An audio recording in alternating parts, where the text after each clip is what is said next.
Thank you so much, and thanks everybody for joining today. Hopefully you can see the presentation, and we have a fast timeline. It's 40 minutes that we're going to be flying through. We're going to start with what isn't an integrated accounting system. I'll do some quick introductions. We'll get into the scope, talk about the pros and cons, a little bit touch on cost implementation, and then really turn it over to the two panelists that we have today that each offer integrated systems. So with that, what is an integrated accounting system? Um, an integrated accounting system is 4, 5, or 6 types of accounting. So it's more than three. Here are the list of the different types of accounting that you can do. So cost accounting, you see in most family offices, that's your basic general ledger and your accounts payable. So that's your traditional double entry system.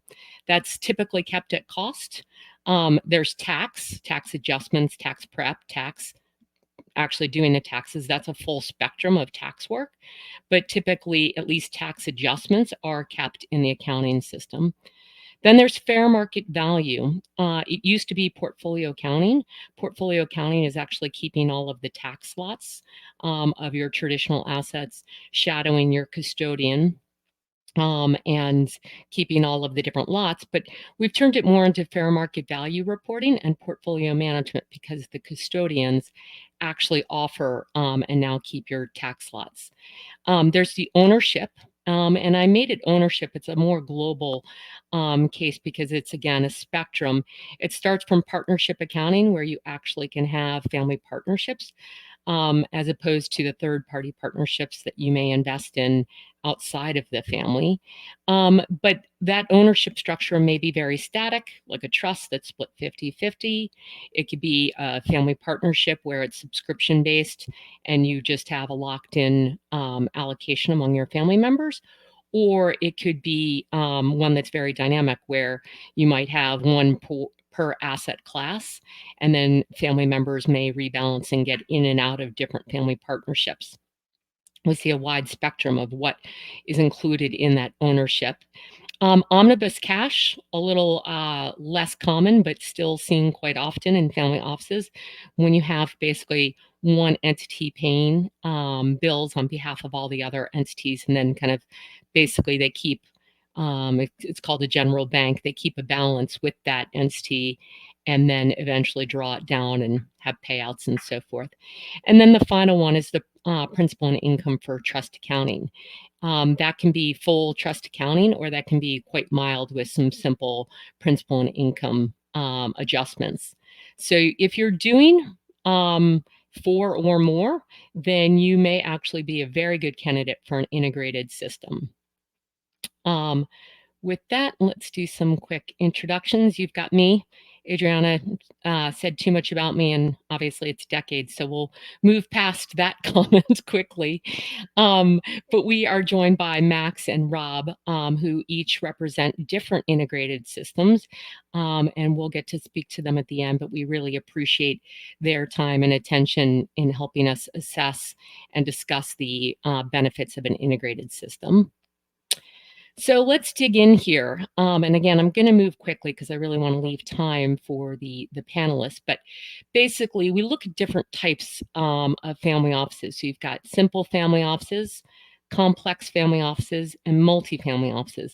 And these were the definitions that we gave in our survey when we actually asked the different integrated systems what they did and how they did it. So if you have less than 50 entities, believe it or not, you're actually considered a simple family office. We see some complex offices that can have 300-400 entities. And then obviously multifamily office, the number of entities is still, complex. Those can go up to 40 entities per family, but they have lots and lots of families. So those are the different types of offices. And then, we've talked about the 6 different types of accounting, but things to think about when you're actually digging into it. It's, how do you do your accounts payable? Some people in their family office will just do the investment piece and do the capital calls and stuff. And that can go all the way through to kind of paying home bills and taking care of Verizon and paying the gardeners and whatnot. You want to think about your chart of accounts.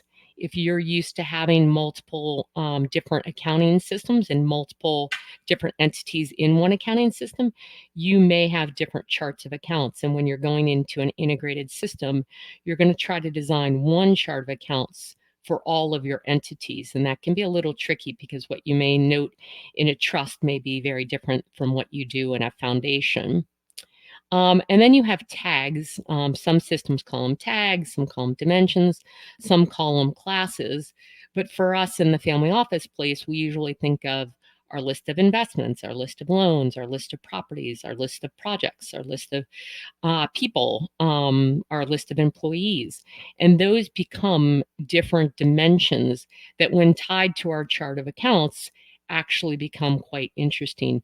So historically, we used to embed those different items actually in your chart of accounts, and now you can separate them into separate ones.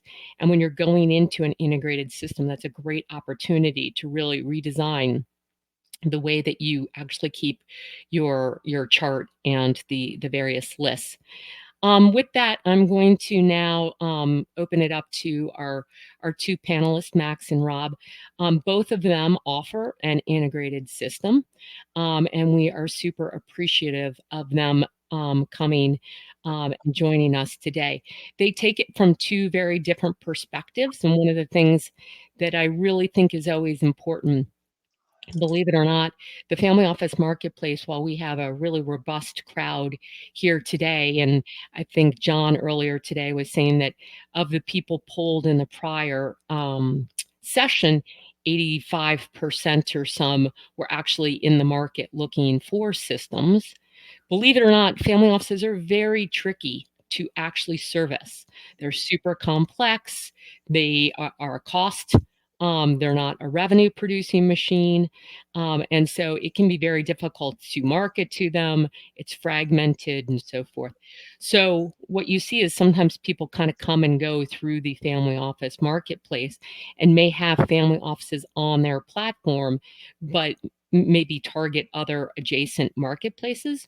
One of the things that I think is so interesting is, what's the background of the company? How did they get to the family office marketplace? And so I thought that it would be interesting to hear the difference between Max and Rob and how their systems actually came to be in the family office marketplace. I think it's quite unique. Then we're going to talk about their different accounting modules and how they work together. Again, they've taken two totally different approaches.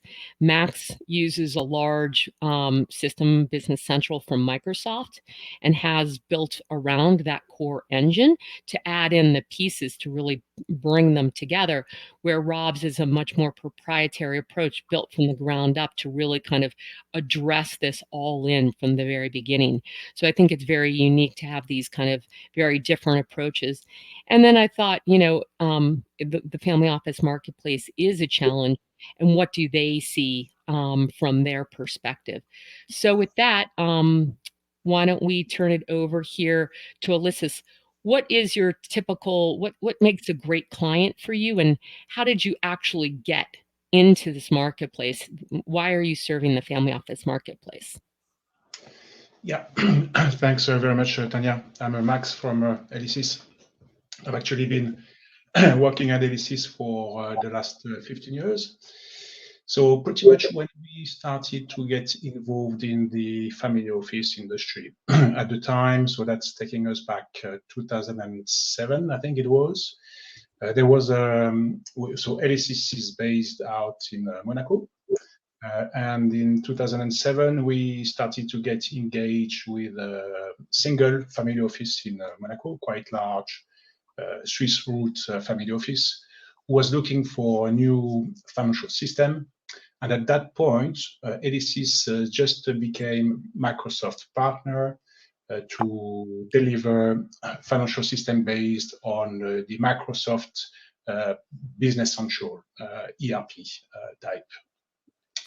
So this system was good enough for that family to help them, to support them with all of their accounting needs, all of their banking needs, all of their bill pay requirements, all of their fixed assets management requirements.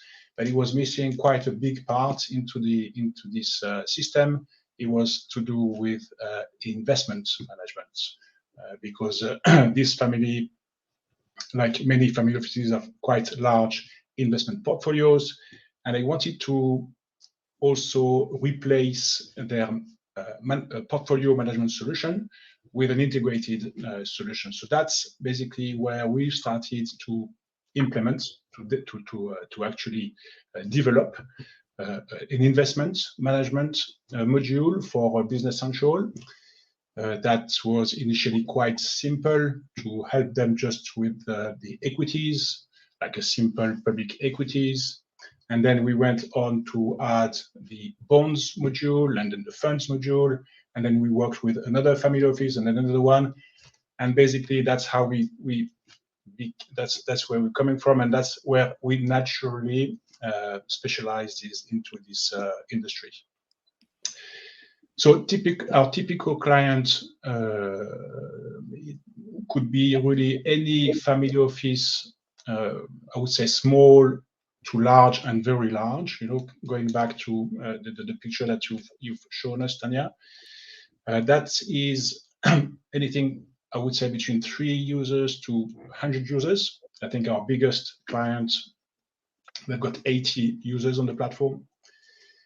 It could be simple requirements, but also very complex requirements. Simple in a way that it's simple accounting needs with a simple investment strategy to support, but it also could be quite complex corporate finance, operating under many different jurisdictions, under different compliance mandates, but it also be complex in terms of wealth management. Active with marketable securities, less active, long-term with alternative investments, trade date accounting, settlement date accounting. So that's basically where we scale. We support as well high number of entities, as also shown with the TMG group. That's also working with Business Central. We can support private group with many entities.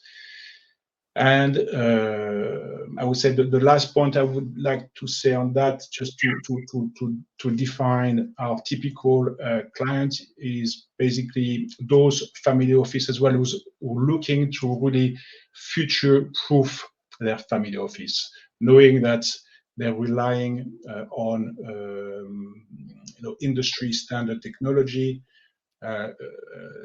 and which basically help them move away from proprietary technology, proprietary software. Great, thank you so much. So wonderful to see someone that actually came from family offices straight through, and still holding into the family office space. So rare. Rob, how about you? You came at it from a different perspective. What's the history of Eaton and how did it get to serve the family office marketplace? What's your ideal client? Yeah, thanks, Tania. Well, we came at this as a multifamily office, and a little background. I'm a CPA and a CFA and spent 9 years with Bryce Waterhouse doing tax work, and then about 20 years in the trust business, first for a independent trust company and then for US Trust in their ultra high net worth space. When Bank of America bought US Trust, our clients were really not interested in being a client of a large bank, so we spun out and created our own multifamily office. And at that point, we really needed to figure out what everybody on this call is trying to figure out is, how do I create technology to help me run my business? And so at that time, we were worried about not only reporting, but also how can I create a scalable platform that's going to allow me to grow this business as our clients grow, their families expand, or we get more clients. What our primary concern was risk management and creating operating leverage within the business, as well as being able to do all the reporting and everything. And we served at the time very complex clients. Those clients within the multifamily office were anywhere from 25 million to ones over 10 billion. And so we had very complex needs. I loved your summary of what integrated accounting is. We have clients today that do all 6 of those types of accounting, which all can be done on the platform. But the idea that we really had was there's really 3 layers of this from our point of view. The first is just safety, security, disaster recovery, business continuity. So if you don't have a system that solves that problem, that's kind of table stakes. So everything we do today is cloud native. It's hosted in Azure, and allows us to leverage what Microsoft's doing on the cybersecurity as well as disaster recovery, business continuity. We can host anywhere in the world. We have clients in about 15 different countries today. The second layer of this was really the problem I always saw in the trust companies where I worked was highly inefficient. I have 6 different systems that all have the same client data sitting in them, and I have very expensive people, and oftentimes CPAs and CFAs, just making sure that the data between all those systems was the same. And so rather than go down that route, we decided that it made sense to have one database where each transaction was only recorded once, but then I could classify that transaction 4 different ways for GL, for tax, for investment accounting, for ownership accounting, partnership accounting, et cetera. And so when we looked at that, we created this platform for our own multifamily office, and then we're encouraged by others to spin this out, create a separate company, which we did in 2015. And today we serve clients from small single family offices of 100 million up to, we have clients that are over 100 billion. And just a couple of examples, we have one family that is incredibly complicated, not a huge family, but they have over 250 investment partnerships. It's basically a private equity firm being run out of a single family office. We have the capability to help them manage all of that activity, partnership accounting, investment accounting, general ledger accounting, on the platform. On the other end of the scale, we have another very large client that's very relatively simple from an investment point of view, but they're very complex because they're 6th generation, they have 250 family members, they have one trust that has 250 beneficiaries. Every time somebody's born and dies, the allocation of trust income has to change. And so we've been able to build technology to solve the problem for the small family, super complex investment structure, as well as for the very large families, simpler investment structure, but very complicated in terms of giving access to information to the family members, multiple trustees overseeing hundreds of different accounts, and being able to communicate all that. So our key ideal client is somebody that is providing a very comprehensive service to their family members or their clients if they're a multifamily office, which includes bill pay, tax prep, trust accounting, fund accounting, cash management, investment management, highly complex entity and account structures. So the system does look through, it has a lot of functionality that's around clients being able to interact, omnibus structures, one entity paying bills on behalf of all kinds of other entities, handling any type of asset. So what we find is that our clients own pretty much every asset known to man. So our security master and our investment structure is designed to be able to handle all those different asset classes seamlessly and be able to bring that together into one net worth picture. Obviously, risk management, cybersecurity, and operational efficiency is really where we started and what we're all about in a lot of ways. So that's really a key set of clients for us. That's great. Thank you. It's so wonderful to see that you started by eating your own food, so to speak, right? You were your own clients.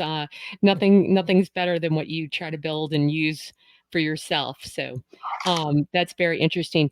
You are the highlight of this presentation. I'm really just here to facilitate. You guys are really the main speakers. With that, we kind of have 4 questions that we are going to ask you.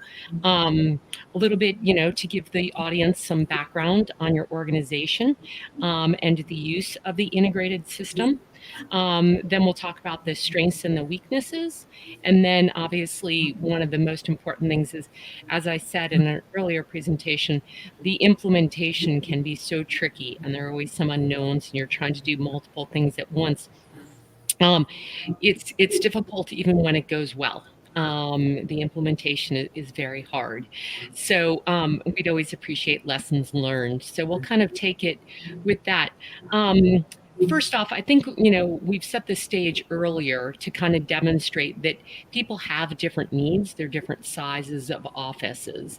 And as you can see here, Julie has a large team using many, many different things. As you see there, they're both using the portfolio accounting, the partnerships, the portfolio, the general ledger, the tax, the trust.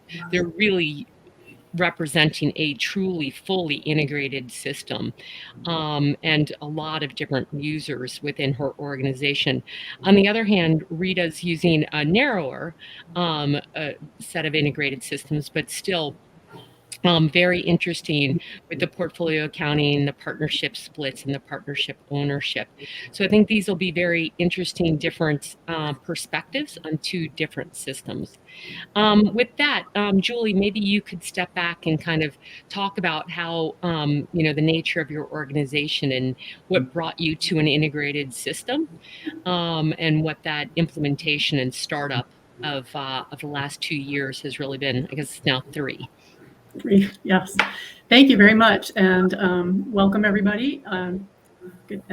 So just a little bit about Sawmill to start with. Sawmill Trust Company is structured as a trust company, but we are essentially a multifamily office. We serve approximately 40 families and we have all levels of complexity. And before when we went searching for software, we were looking for something that would take our total return was an old system that we had with QuickBooks and Crystal Reports. We had all these disparate systems that we wanted to put together and eliminate and make life easy. So when we found Eaton Solutions, we're like, this is the solution for us because it was able to accommodate a lot of our complexities.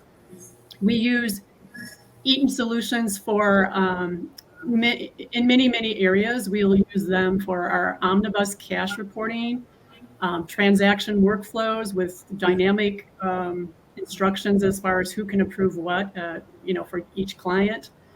We have 35 partnerships. We use their tax allocations for those partnerships.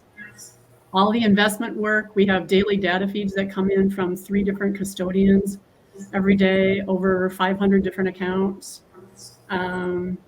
Client reporting, we have a custom report that we worked with Eaton to develop for our clients. So that goes out monthly. We do special Power BI reports with dashboards that we've created for our trust officers. We use their portal for certain reports. And then Eaton was rolling out a mobile app. So we are in the process of rolling out a mobile app for some of our clients as well. That's so comprehensive and so many different things. I think it's interesting, just kind of echoing from our prior one, that one of the things that you had to build was a custom report for the solution. That's not unusual when you get to these integrated systems to have to extend their reporting. And it's wonderful that it's been able to be opened up into Power BI.